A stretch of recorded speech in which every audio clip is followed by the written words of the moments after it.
చేసుకోవడానికని మన కుటుంబస్తులందరూ కూడా మైలు పిల్లలు కలిగిన వాళ్ళు ఇక్కడ ఉన్నటువంటి పెద్దలు 2 గ్రామస్తులు ఈ ఊరు పెద్దలు అందరూ కలిపి నీకు ఆ అబ్బాయిని పెళ్లి చేయడానికి నిశ్చయించి మాట్లాడుకున్నారు.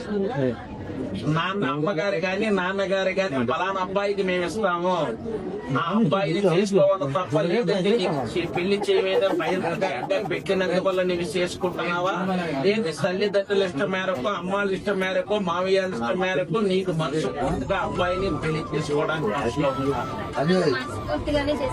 రైట్. నాకు నచ్చేవమ్మా క్షేమంగా ఉండాలని ఆలోచన కాదయా, 100 ఏళ్ళు క్షేమంగా ఉండాలని పెద్దలు దీవించి మీ ఇద్దరికి హోమం చేయడానికి పెద్దలు అందరూ నిశ్చయించారు. ఇక్కడ ఆ అబ్బాయిని నువ్వు మనస్ఫూర్తిగా పెళ్లి చేసుకుంటున్నావా? రైట్. ఏది నిజంతో తెలియకుండా